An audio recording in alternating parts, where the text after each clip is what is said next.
नमस्ते, मैं दिनेश कांजी हूँ और आप न्यूज़ डंका देख रहे हैं। चुनाव आयोग की स्पेशल इंटेंसिव रिवीजन इस पहल के कारण पश्चिम बंगाल में लगभग 1 करोड़ 40 लाख मतदाता रडार पर आ गए हैं।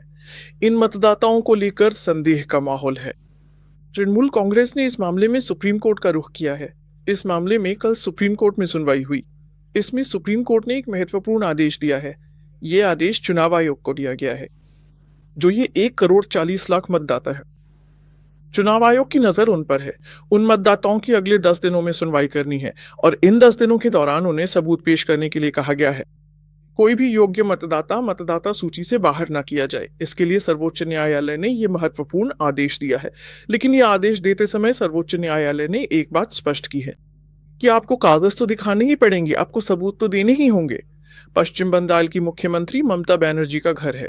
फिलहाल वे परेशान नजर आ रही हैं। कुछ दिन पहले सर्वोच्च न्यायालय ने कोयला तस्करी मामले की जांच कर रही ईडी के काम में हस्तक्षेप करने के मामले में ममता बनर्जी को फटकार लगाई गई थी। उनकी सरकार की भी आलोचना की गई थी।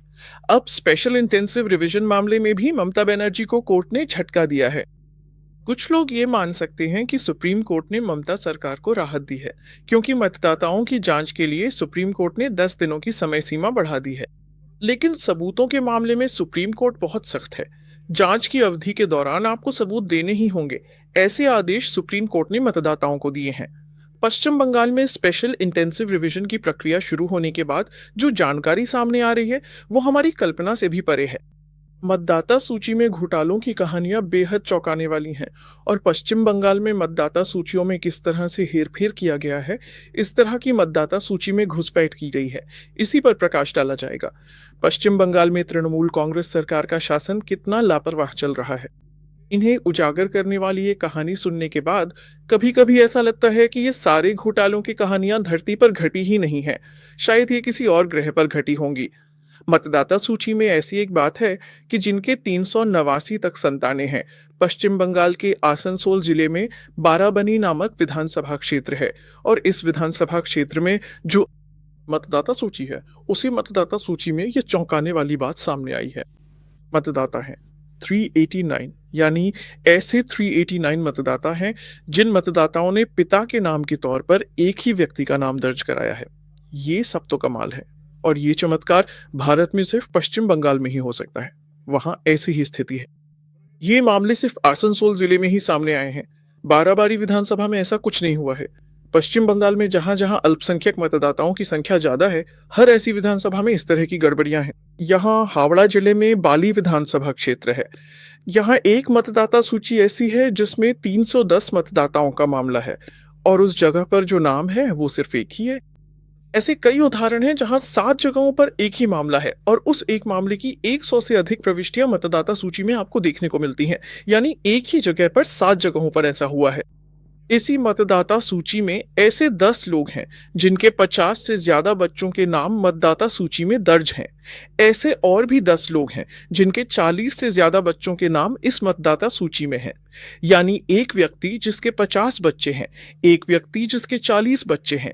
ऐसे कई मामले एक ही जगह पर पाए गए हैं। 14 ऐसे नाम हैं जिनके 30-30 बच्चों के नाम सूची में हैं। यानी एक व्यक्ति और उसके 30 बच्चे। ऐसे 14 जगहों पर यह मामला मिला है। ऐसे 50 नाम हैं जिनके हर एक के नाम पर 20 से ज्यादा बच्चे दर्ज हैं। 8,682 ऐसे नाम हैं जिनके नाम पर 10 से ज्यादा बच्चे दर्ज हैं। ऐसे 2,06,056 नाम हैं जिनके हर एक के नाम पर 6 से ज्यादा बच्चे दर्ज हैं। ऐसे 4,59,054 नाम हैं जिनके हर एक के नाम पर 5 से ज्यादा बच्चे दर्ज हैं। आप कल्पना कीजिए कि पश्चिम बंगाल में मतदाता सूची में जनसंख्या किस तरह से विस्फोटक रूप से बढ़ी है। किसी एक व्यक्ति के नाम पर 301 बच्चे हैं। 100 क्या, 50 क्या, 20 क्या, हर जगह बहुत बड़ी संख्या में बच्चे दर्ज हैं। शुरुआत में ही कहा गया था कि ये घटनाएं पृथ्वी पर नहीं बल्कि किसी और ग्रह पर हो रही हैं। ऐसा शक होने लगे। ऐसी स्थिति है। स्पेशल इंटेंसिव रिवीजन के दौरान पश्चिम बंगाल में एक तरह की मापदंड फुट पट्टी लगाई गई है। यहाँ 2002 में जो स्पेशल इंटेंसिव रिवीजन शुरू हुआ था, उस समय जो सूची तैयार की गई थी, अब जो मतदाता सूची है, उसकी उसी सूची से तुलना की जाती है। 2002 की सूची में अगर आपका या आपके माता-पिता का नाम है, तो आपको ग्रीन सिग्नल मिलेगा, यानी आपका नाम मतदाता सूची में निश्चित रूप से रहेगा। लेकिन अगर आपका या आपके माता-पिता का नाम उस मतदाता सूची में नहीं है, 2002 की सूची में नहीं है, लेकिन आपके नाम के सामने सवालिया निशान है और फिर आपको सबूत देने होंगे, आपको कुछ दस्तावेज प्रस्तुत करने होंगे। ऐसे 13 दस्तावेजों की सूची चुनाव आयोग ने घोषित की है। 13 में से कम एक दस्तावेज आपको प्रस्तुत करना होगा। अगर आप ये दस्तावेज प्रस्तुत नहीं कर सके, तो आपका नाम मतदाता सूची से बाहर कर दिया जाएगा। और इसका कारण ये बताया गया है कि पश्चिम बंगाल की मतदाता सूची में बड़ी संख्या में बांग्लादेशियों ने घुसपैठ की है। इन बांग्लादेशियों को बाहर निकालने के लिए स्पेशल इंटेलिजेंस ये अभियान पश्चिम बंगाल समेत पूरे देश में चलाया जा रहा है। पश्चिम बंगाल में इसके आंकड़े सामने आए हैं।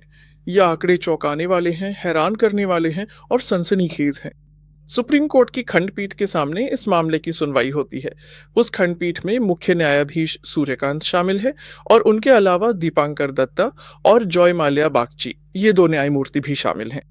चुनाव आयोग की ओर से इस मामले में वरिष्ठ वकील राकेश द्विवेदी दलील दे रहे हैं और तृणमूल सरकार की ओर से दलील दे रहे हैं कल्याण बैनर्जी। कुछ दलीलें राकेश द्विवेदी ने दी हैं और गड़बड़ी उजागर करने का काम किया। कल्याण द्विवेदी कहते हैं ये गड़बड़ी है, इसका इस्तेमाल करके इन मतदाता सूचियों की जांच और सत्यापन किया गया है, इसी वजह से ये समस्याएं पैदा हुई हैं। और ऐसे कुछ उदाहरण कल्याण बैनर्जी ने अदालत के सामने रखे और कुछ उदाहरण तो ऐसे हैं जिन्हें अदालत ने भी स्वीकार किया है। उदाहरण के लिए बाबर अली बिस्वास एक व्यक्ति का नाम है, उस व्यक्ति के 5 रिश्तेदारों के नाम भी इन मतदाता सूचियों में शामिल हैं। लेकिन कल्याण बैनर्जी ने यह स्पष्ट किया कि ये एक ही व्यक्ति नहीं है, बल्कि ये अलग अलग लोग हैं। फिलहाल 5 लोगों के अलग अलग पते दिए गए हैं और इन 5 रिश्तेदारों के नाम मतदाता सूची में हैं। इन 5 में से एक व्यक्ति पश्चिम बंगाल का विधायक भी है। जब आप आर्टिफिशियल इंटेलिजेंस का इस्तेमाल करके किसी राज्य की मतदाता सूची की जांच करते समय कुछ बातें बिल्कुल स्वाभाविक होती हैं, क्योंकि जैसे आप उसे प्रॉम्प्ट देते हैं, वैसे ही वो काम करता है। पश्चिम बंगाल में इसके इस्तेमाल के बाद कुछ गड़बड़ी जरूर हुई होगी, लेकिन ये बहुत ही कम है। इसका मतलब ये नहीं है कि पश्चिम बंगाल के मतदाताओं में बांग्लादेश की घुसपैठ बिल्कुल नहीं हुई है। ऐसा कहना तो मूर्खता ही होगी। इसकी अनगिनत उदाहरण है जिनसे साफ पता चलता है कि पश्चिम बंगाल की मतदाता सूचियों में निश्चित रूप से गड़बड़ी हुई है और पिछली गड़बड़ियों में शायद पश्चिम बंगाल की तृणमूल सरकार का भी हाथ हो सकता है। आमतौर पर इन सभी मामलों को संभालने का काम राज्य सरकार के कर्मचारी ही करते हैं। आर्टिफिशियल इंटेलिजेंस की वजह से भी कुछ गड़बड़ी हुई हो सकती है। इसी संभावना को ध्यान में रखते हुए सर्वोच्च न्यायालय ने ये जो 1,40,00,000 मतदाता हैं, उन्हें सुनवाई और जांच के लिए 10 दिन की मोहलत दी गई है। सर्वोच्च न्यायालय ने आदेश दिया है कि हर ग्राम पंचायत में, हर तहसील में चुनाव आयोग को नोटिस लगानी चाहिए। जनता को बताना चाहिए कि 10 दिनों में ये जांच की जाएगी। इन 10 दिनों के दौरान ये जांच पूरी कर ली जानी चाहिए। अदालत ने साफ तौर पर कहा है कि लोगों को कोई परेशानी नहीं होनी चाहिए। जिन लोगों का नाम इस संदिग्ध सूची में आया है, उनकी दस्तावेज और सुनवाई आप एक साथ ही करें और सुनवाई के लिए अलग और दस्तावेज जांच के लिए अलग अलग उन्हें ना बुलाएं, ताकि उन्हें कोई परेशानी ना हो। 10 दिनों की समय सीमा दी गई है और राज्य सरकार को आदेश दिए गए हैं कि उन्हें जितनी अतिरिक्त जनशक्ति की जरूरत होगी उसकी व्यवस्था करें। ये सुनिश्चित करें कि जनशक्ति की कोई कमी ना हो। इन 10 दिनों की अवधि में 1,40,00,000 मतदाताओं की जांच की जाएगी। इस दौरान राज्य में कानून और व्यवस्था बनाए रखने की जिम्मेदारी भी है। पुलिस महानिदेशक राजीव कुमार को सर्वोच्च न्यायालय ने ये जिम्मेदारी सौंपी है। अब यहाँ एक सवाल उठता है, 1,40,00,000 मतदाता हैं, यानी अगर इनकी जांच 10 दिनों में करनी है तो हर दिन लगभग 14 लाख मतदाताओं की जांच करनी होगी, उनकी सुनवाई भी करनी होगी। इतनी बड़ी संख्या में मानव संसाधन की जरूरत पड़ेगी और ये मानव संसाधन उपलब्ध कराने की जिम्मेदारी सर्वोच्च न्यायालय ने ममता सरकार को सौंपी है। और इसी वजह से सवाल उठता है कि क्या सर्वोच्च न्यायालय ने चोर के हाथ में तिजोरी की चाबी दे दी है? ममता बनर्जी सरकार क्या कर रही है? राज्य में जो कानून व्यवस्था की स्थिति बनी हुई है, यानी कानून व्यवस्था में जो गिरावट आई है, उसकी जिम्मेदारी पुलिस पर है। इन दोनों जगहों पर गड़बड़ी होने के बावजूद एक बार फिर सर्वोच्च न्यायालय ने इन दोनों पर विश्वास जताया है। पश्चिम बंगाल सहित पूरे देश में बांग्लादेशी और रोहिंग्या घुसपैठियों की समस्या पैदा हो गई है। इसके लिए जिम्मेदार कौन है? इसकी जिम्मेदारी ममता बनर्जी की सरकार पर है, क्योंकि केंद्र सरकार ने सीमा पर कड़ा पहरा लगाने का काम शुरू कर दिया है। लेकिन पश्चिम बंगाल में तृणमूल सरकार सत्ता में है। तृणमूल सरकार इस काम के लिए केंद्र सरकार का सहयोग नहीं कर रही है। वे जमीन का अधिग्रहण करके नहीं दे रहे हैं और इसी वजह से हजारों एकड़ जमीन खाली पड़ी है। इन्हीं रास्तों से बांग्लादेशी और रोहिंग्या भारत में घुसपैठ करते हैं।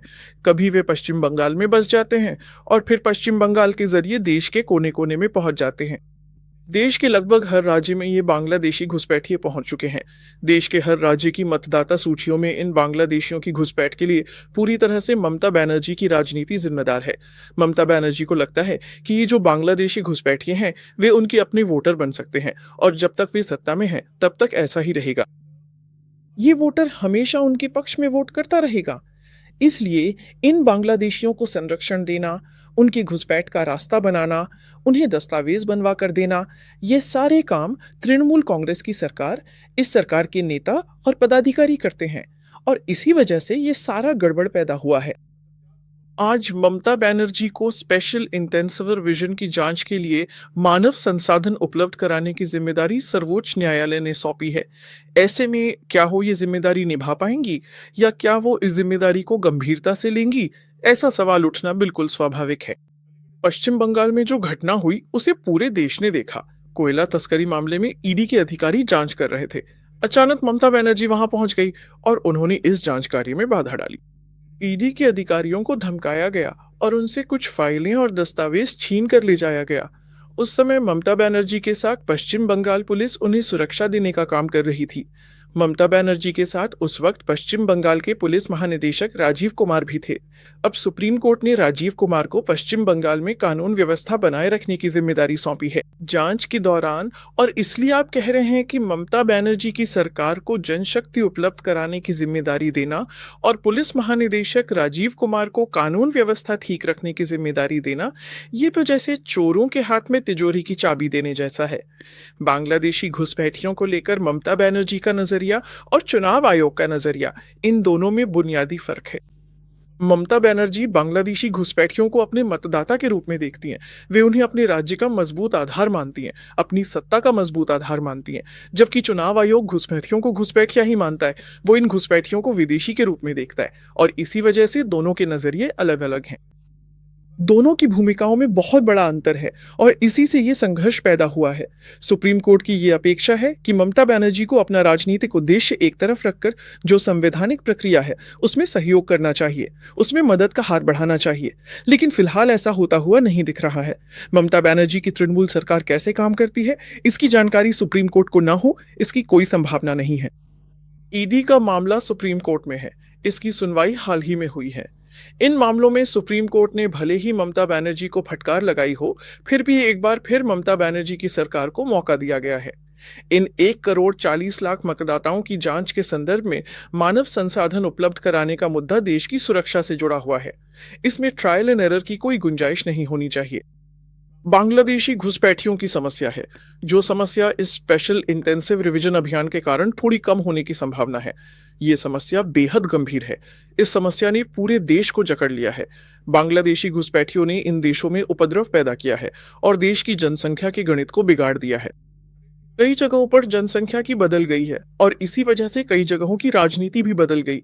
ये विषय देश की सुरक्षा से सीधे तौर पर जुड़ा हुआ है, इसलिए इसमें ट्रायल एंड एरर का इस्तेमाल किया गया है। ऐसा नहीं होना चाहिए था। ममता बनर्जी की सरकार को किसी भी तरह की जिम्मेदारी देते समय सुप्रीम कोर्ट को विचार करना चाहिए था, लेकिन फिर भी सुप्रीम कोर्ट ने एक बार फिर ममता बनर्जी की सरकार को भी मौका दिया है। अब ममता बनर्जी अपनी जिम्मेदारी निभाती हैं या फिर एक बार फिर इस मामले में राजनीति करती हैं, ये आने वाले समय में हमारे सामने स्पष्ट हो जाएगा। स्पेशल इंटेंशन रिवीजन, इस मामले में सुप्रीम कोर्ट में जो सुनवाई चल रही है वो सुनवाई सिर्फ पश्चिम बंगाल से संबंधित नहीं है। वो सुनवाई स्पष्ट करेगी, वो फैसला स्पष्ट करेगा, क्या इस देश में लोकतंत्र का शासन रहेगा, क्या इस देश में संविधान की धाराओं का पालन होगा, क्या अध्यादेश सुरक्षित रहेंगे। वीडियो में फिलहाल इतना ही। इस वीडियो में मेरे साथ थे कैमरामैन पंकार भगवत, वीडियो एडिटर अजय शेलके। अगर वीडियो पसंद आया हो तो लाइक करें, शेयर करें, कमेंट बॉक्स में अपनी राय जरूर दें, सब्सक्राइब करें और बेल आइकन दबाना ना भूलें। नमस्कार, धन्यवाद।